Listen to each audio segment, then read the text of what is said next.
Okay, guys, so before I start, this is a really very nice small gathering. I actually really love small gatherings and small conferences.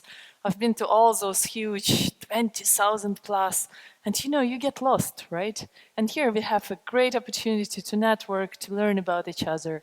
So I think that's great. And also one question before I start. So how many of you are actually from London?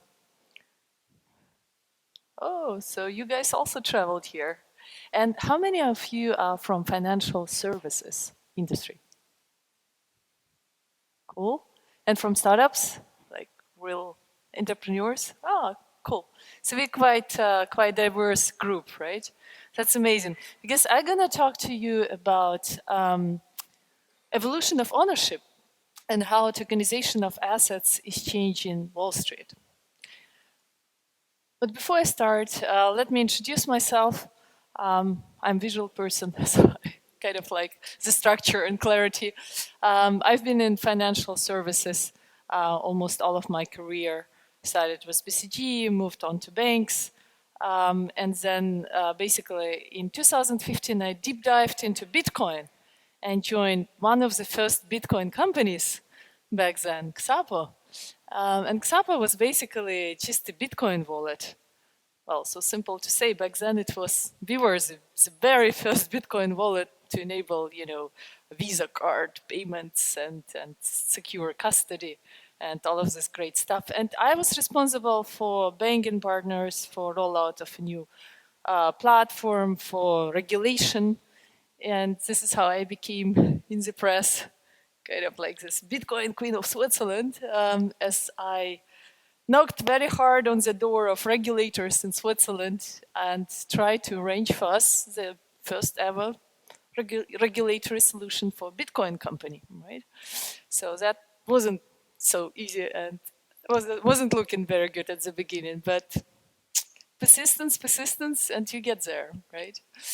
So, and today, after this, I founded another company, Smart Valor, and we are today almost 40 people based in Zug, Liechtenstein, and Munich. And I come to talk about it a little bit at the end. But today, I'm actually would like to, to let us go a little bit on the other dimension and look at what's happening from a higher perspective, right? Because what is happening is actually fundamental, and it's driven by this technology, blockchain. We've been through quite a twisted history of ownership. We went from us being just smart monkeys, owning our caves, Then we went into a very prolonged period of time when we used to own other people. That's actually one of the longest period of our history. In fact, 3/4 of all people were owned by other people for more than 2,000 years. It's incredible, right? And then look at what we have today, right? Everybody can own almost everything, and rights are much more equally distributed. But how did we get there? The very interesting thing happened around 500 years ago in Dutch. Well, basically around state used to own the fleet, right? And at some point, they, the whole colonization was going over in Asia and everywhere, and they decided to raise a little bit more money to create the first ever shareholding company, West Indies Corporation, it used to know. And this one issued the first shares, right? And around this time, this is how they funded all the colonizing trips to the new countries in Southeastern Asia and Asia. And this is how actually this collective of ownership that we know today as a share in a company emerged, right? And back then, a lot of people were very skeptical about this, right? So how do I really own something with this piece of paper? Like, it's just a piece of paper, right? And actually, it's interesting that the same way people back then were skeptical about this ownership form, The same way today most people are skeptical about crypto or crypto assets, native digital assets, right? How about these guys? Who is skeptical about these guys? Any of you own one of those animals? Nobody. Wow, yeah, pretty conservative crowd here, huh?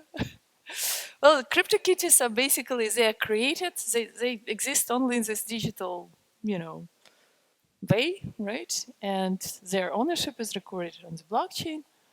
This is the only way they exist, right? There's nothing behind it. But it's also asset.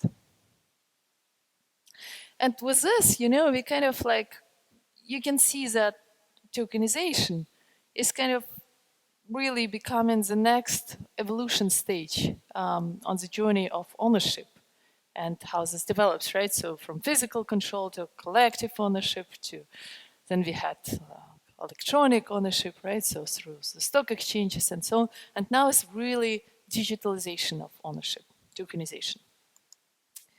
And of course, this is starting to touch more and more different area classes of real assets. So we've had already several cases of tokenization of real asset, hotels, huge towers. And it's kind of it's similar to crowdfunding, right? So that all the people chip in a little bit money and they purchase collectively something. But the difference is the technology, how it's done, and the presence of secondary market. With the crowdfunding, you just buy it and this is it, right? It's sold. With tokenization, there is also a secondary market where you can exchange your token.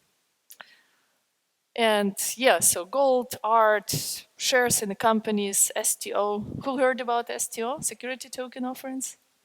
Yeah, is it better than utility tokens? Who thinks it's better? Security tokens are preferable to utility tokens or not? No opinion. Yeah, it's very early stage, I understand. That's exactly where we are trying to figure out what actually works, right? But basically, there is a whole continuum of assets that are being tokenized or are natively digital. And it's also the new way how we own these things, right? It's not anymore this paper document somewhere in your drawer that kind of certifies and it's recorded in the public book. Now all of this stuff can be on ledger, or soon it will be probably in your hand or at some other kind of sensors, right? And the interesting thing about it is that how will define what? How we own things will define what we own. Because the way, for example, this picture or any other picture, any Picasso picture for 50 million, who could own it? Definitely not me. That's for different wealth bracket, right? But with the tokenization, if you tokenize this picture and you create 50 million tokens, then, 50 million people in principle could own this picture, right? So that means that the way we own it and the way we access now this wealth will change what we have and how we invest. And it's actually quite interesting. I've been also studying economics twice. And I was always a big fan of Milton Friedman, Nobel Prize winner. And he said, actually, that was 30 years ago. He said that the shift of power has happened with internet. And now we only need the digital money. But I'm sure that will be very soon invented. He said this around 20 years before Satoshi Nakamoto published the white paper, right? It's amazing. 20 years ago, there was already an idea that this digital cash will come around. Unfortunately, Milton Friedman did not become to see the rise of Bitcoin, right? He died shortly before. But he detected something really fundamental, that with internet of information, internet of money, and finally, internet of things, we will see a fundamental shift in the balance of power between people and state, between establishment and startups, between Wall Street and us. And this is why we're here. And the magnitude of this thing cannot be overemphasized.